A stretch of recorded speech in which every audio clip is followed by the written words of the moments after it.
அனைவருக்கும் வணக்கம். எல்லோரும் சந்தோஷமாக இருக்கிறீர்களா? சந்தோஷமாக இருக்க வேண்டும். ஏன் என்றால் புத்தாண்டை கொண்டாடிவிட்டோம், கிறிஸ்மஸ் கொண்டாடிவிட்டோம், ஏகாதசி கொண்டாடிவிட்டோம். அடுத்து வருவது பொங்கல் திருநாள். பொங்கல் திருநாள், மாட்டுப் பொங்கல், காணும் பொங்கல். இதை காண எல்லோரும் செல்வோம். எல்லோரும் சந்தோஷமாக இருக்க வேண்டும். பெற்றோர்கள் குழந்தைகளுக்கு புது துணிமணிகள் எடுத்து தர வேண்டும். எல்லோரும் சந்தோஷமாக இருக்க கடவுளை நான் வேண்டிக் கொள்கிறேன். உலகில் உள்ள இன்று பிறந்த குழந்தைகள், பெரியவர்கள் எல்லோருக்கும் என்னுடைய பிறந்தநாள் வாழ்த்துக்களை தெரிவித்துக் கொள்கிறேன். என் முதற்கண் வணக்கமே அதுதான். இன்று நான் பேச வந்தது குழந்தை இல்லாதவர்களை பற்றி. மனம் திறந்து பேசுகிறேன். குழந்தை இல்லாத பெண்கள் இப்பொழுது நிறைய பேர் இருக்கிறார்கள். அதற்கு சில காரணங்களும் உண்டு. குழந்தைகள் நிறைய எப்பொழுது பார்த்தாலும் கம்ப்யூட்டரில் பணிபுரிகிறார்கள். அவர்களுக்கு ரெஸ்ட்டு கிடையாது. அது ஒரு காரணம். அந்த காலத்தில் நாம் சாப்பிட்டது போல் குழந்தைகள் சாப்பிடுவது கிடையாது. கோழி கொந்துவது போல் கொஞ்சோண்டு சாப்பாடு தான் சாப்பிட்றாங்க. இதெல்லாம் ஒரு காரணம். அதை புரிஞ்சிக்க சொல்லுங்கள். தாய்கள், தகப்பன்கள் தான் அதை சொல்லி குழந்தைகளை கல்யாணம் பண்ணுறதுக்கு முன்னாடியே, அம்மா இதை நீ சாப்பிட்றா, அப்போ தான்டா நாளைக்கு எந்த பிரச்சனை இல்லாமல் குழந்தை பிறக்கும்னு சொல்லி கொடுக்கணும். அதை சொல்கிறதே கிடையாது. குழந்தைங்க ஏதோ கொடுக்குறத எடுத்துகிட்டு போய் சாப்பிட்டுட்டு வேலையை செஞ்சுட்டு வருதுங்க. சரி, கட்டி கொடுக்குறோம். கட்டி கொடுத்த பிறகு குழந்தை இல்லை. அந்த குழந்தைங்க எவ்வளோ கஷ்டப்படுதுன்னு உங்களுக்கு தெரியுமா? நான் நேரில் அனுபவித்திருக்கிறேன். குழந்தை இல்லாதவர்களை பார்த்து அனுபவித்திருக்கிறேன், பழகி அனுபவித்திருக்கிறேன், கூடவே இருந்து அனுபவித்திருக்கிறேன். முன்னால் ஒன்று பேசுவார்கள், பின்னால் ஒன்று பேசுவார்கள். எதிரில் பார்க்கும்போது, என்னம்மா பாவம், நல்ல பொண்ணு, குழந்தையே இல்லை, அதுக்கு என்ன பண்ணுறது? அப்படி தலை மறைஞ்ச உடனே யார் பண்ண பாவமோ, குழந்தை இல்லை, யார் பண்ண பாவமோ, யார் பண்ண பாவம் தான் தெரியுதே, அதற்கு என்ன பண்ண முடியும்? பாவங்கள் புண்ணியங்கள் நாம் சேர்த்து வைப்பது தான். சேர்த்தவர்கள் இல்லாமல் போய்விடுகிறார்கள். சேர்த்தவர்களுக்கு தண்டனை பெற வேண்டும். அவர்கள் சேர்த்தார்களே இல்லை சேர்த்து வைக்க ஆட்கள் வந்தார்களே என்று தெரியாது. பல பேர் பேச்சை கேட்டு சில பேரிடம் நாம் கேட்கிறோம், ஆமாம்மா உங்கள் குடும்பத்துக்கு முன்னோர்கள் செஞ்சதும்மா, அது குழந்தைய பிறக்காத மாதிரி பண்ணிட்டாங்கம்மா, இப்படியெல்லாம் சொல்லுவாங்க. எது உண்மை எது பொய் என்று கடவுள் ஒருவருக்கும் ஒரு விஷயத்தை அடுத்தவர்களுக்கு தீங்கு செய்பவர்கள் மட்டும்தான் தெரியும். ஆனால் அதன் பலன் யாருக்கு? இன்று நான் தவறு செய்தால் அந்த பலன் எதற்கு? எவருக்காக செய்கிறேனோ அது என்னை பின்னோக்கி வரும் தெரியுமா? பிச்சைக்காரர்கள் கூட எதற்கு பணம் கொடுக்க கூடாது என்று சொல்கிறார்கள். உன்னை 10 ரூபா கெடுத்தா கொடுக்காதீங்க, ஒரு பிஸ்கெட் வாங்கி கொடுங்க, 2 இட்லி வாங்கி கொடுங்க, ஒரு டீ வாங்கி கொடுங்க. அது நம்மை துரத்தி கொண்டு வரும். இதெல்லாம் ஒரு பாவச் செயல் தான் நினைப்பார்கள். மனசு கொடுக்குறாங்களா பாருங்க, உண்மை அதுதான். யாருக்குமே பாவம் செய்தோம்னா அந்த பாவம் நம்மளை மறுபடியும் நம்மக்கிட்ட தான் வரும். ஆனால் சில செய்வினைகள் வராது என்க, வராமல் போகட்டும். அவர்கள் மட்டும் என்ன சுகத்தில் வாழ்ந்து விடுகிறார்கள் என்று நினைக்கிறீர்கள்? பாவத்தை அனுபவித்து கொண்டு இருப்போம். குழந்தைகளாவது நிம்மதியாக சாப்பிடும். அம்மா போதும், நாங்கள் பட்டதெல்லாம், எங்களுக்கு குழந்தை இல்லைனாலும் பரவாயில்ல. அந்த வீட்டில் போய் பாருங்கள், குழந்தை இல்லாதவங்க வீட்டில் வருஷத்துக்கு ஒரு குழந்தை வளரும். அது வளரும், இன்னொன்று வரும், இன்னொன்று வளரும், அது போகும். அவர்களுக்கு தெரிந்த வைத்தியம் உனக்கு தெரியாது. அவர்கள் குழந்தையை வளர்க்கும் விதமே வேறு. பெற்றால்தான் குழந்தை இல்லை, வளர்த்தாலும் குழந்தை தான். எவ்வளோ தாய்மார்கள் குழந்தை பெறாமல் வளர்க்கிறார்கள் தெரியுமா?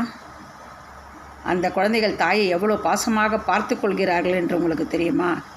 பெற்ற குழந்தை கூட பாசத்தை கொட்டுவதை விட வளர்த்த குழந்தைகள் பாசத்தை கொட்டி கொண்டு தான் இருக்கிறார்கள்.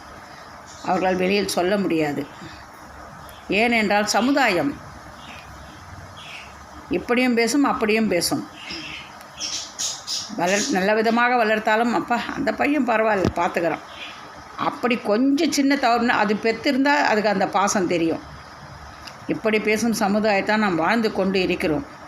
குழந்தை இல்லாதவர்களை பற்றி யாரும் தவறாக இனி பேசாதீர்கள்.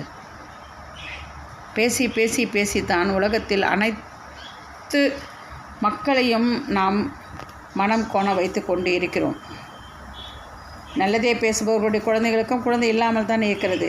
என்னமோ என் மூதார் செய்ததோ உங்கள் மூதார் செய்ததோ என்று நினைத்து கொள்கிறார்கள்.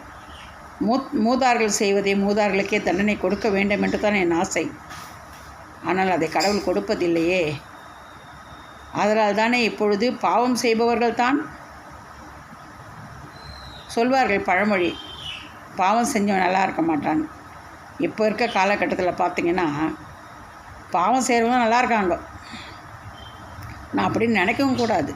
ஏன்னா அவங்க வேலைக்கு மாத்திரை எடுத்துக்கிறாங்க, நம்ம வேலைக்கு சோறு தின்றோம். பாவம் செஞ்சவங்க நல்லா இருக்காங்கன்னு நிறைய பேர் பேசுவாங்க. நான் நினைப்பேன், பாவம் செஞ்ச நல்லா இருக்காங்க நீங்கள் நினைக்காதீங்க. அவங்களுக்கு டாக்டரு, மருந்து, மாத்திரை, இது பாதி நேரம், மீதி நேரம் கவலை.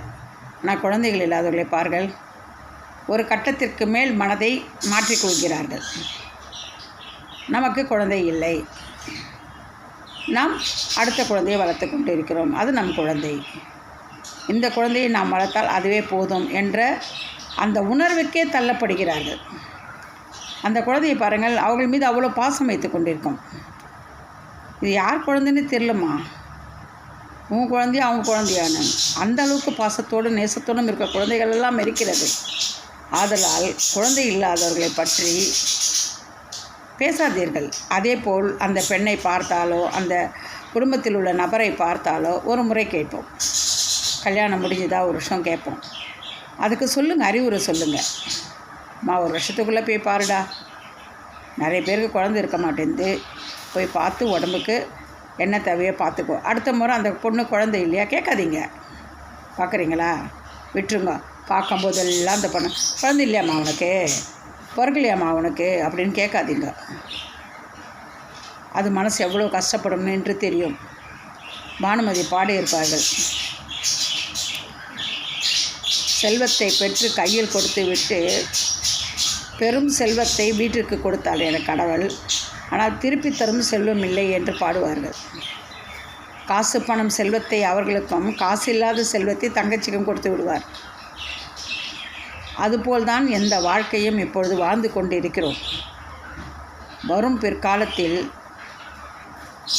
குழந்தைகள் இல்லாதவர்கள் நிறைய பேர் இருந்தாலும் அதை பார்த்து யாரும் ஏளனம் பண்ண வேண்டாம். அதேபோல் இப்போது இருக்கும் குழந்தைகள் பெற்ற தாய்மார்களுக்கும் சொல்லிக்கொள்ள விரும்புகிறேன். குழந்தைகளை வளர்க்க கற்றுக்கொள்ளுங்கள். ஒன்றே போதும். ஒரு குழந்தைக்கு எதை தர வேண்டும், எதை தரக்கூடாது என்றே தெரியாமலே வளர்க்கிறார்கள் சிலர். இந்த யூடியூப்பில் நிறைய பார்க்கிறேன். குழந்தைகளுக்கு கறி கொடுத்து விட்டு மாட்டி கொடுக்குது என்கிறார்கள். கொடுக்கலாமா சின்ன குழந்தைக்கு? சத்தான உணவு உங்களுக்கு தெரியலையா? கேளுங்க. இந்த பதிவெல்லாம் எப்போ வந்தது? பக்கத்து வீட்டில் வந்துதா? இல்லையே. இதெல்லாம் தேவையில்லாதது. ஒரு பெரியவங்களை பார்க்குறீங்களா? ஆமாம், உங்களுக்குன்னு எப்படியும் ஒரு பெரியவங்க இருப்பாங்க. உங்கள் அம்மாவோ அவங்க அம்மாவோ மாமியாரோ மாமனாரோ பக்கத்து வீட்லேயோ, குழந்தை எப்படி இருக்குதுமா, எப்படிமா செய்யணும் கேட்டு செய்யுங்க. அதை கவனப்படுத்தி நடத்துங்க. இல்லாதவர்களுக்கு கொடுப்பதும் இருப்பவர்களுக்கு எடுப்பதும் கடவுளிடம் சித்தம். நாம் எதை வைத்தோமோ அதுதான் நம்மை தொடர்ந்து வரும். எதை விதைத்தோம் அதானே நம்மை கூட வரும். ஆதலால் எப்பொழுதும் யாரை பற்றியும், குழந்தை இல்லாதவர்களை பற்றி யாருடனும் ஒப்பிட்டு பேசாதீர்கள். நிறைய பேரை பார்த்து விட்டேன். பேசியவர்கள் எல்லாம் இன்று அழுது கொண்டிருக்கிறார்கள். சொல்லக்கூடாது. ஏன்னா அவரவர் வந்த வாழ்க்கை அவரவர் அனுபவிக்கிறார்கள். ஒன்றை பெற்றோம், அன்று 10 பெற்றார்கள், எல்லாம் சுகமடைந்தார்களா? இல்லையே. 1 பெற்றோரும் சுகமாகத்தான் இருக்கிறோம். அதுபோல் தான் வாழ்க்கை. இது எனக்கு கிடைக்க வேண்டும் என்று இருக்கிறது, கிடைக்கிறது. கிடைக்கக்கூடாது என்பதும் கிடைக்காது. நான் அப்படி தான் நினைப்பேன், என்றும் நினைத்து கொண்டிருக்கேன், எப்பொழுதும் நினைப்பேன். ஆதலால் தயவு செய்து எப்பொழுதும் யாரை பற்றியும் குழந்தை இல்லாதவர்களை பற்றி தவறாக பேசாதது. அதேபோல் குழந்தைகளே, நீங்களும் கொஞ்சம் கேர் எடுத்து உடம்பை பார்த்து வயிறு அழகாக சாப்பிடுங்கள். சாப்பாட்டை ஒதுக்கி விடாதீர்கள். தின்பண்டங்களை நிறுத்தி விடுங்கள். நாளைக்கு உங்களை கல்யாணம் செய்து கொடுத்தாலும் ஒரு குழந்தையை பெற்றெடுக்கும் தகுதி உங்களுக்கு இருக்கும். இந்த யூடியூப்பை பார்த்து நீங்கள் நிறைய பார்க்குறீங்க, அதில் இருக்கிற மாதிரி பண்ணாதீங்க.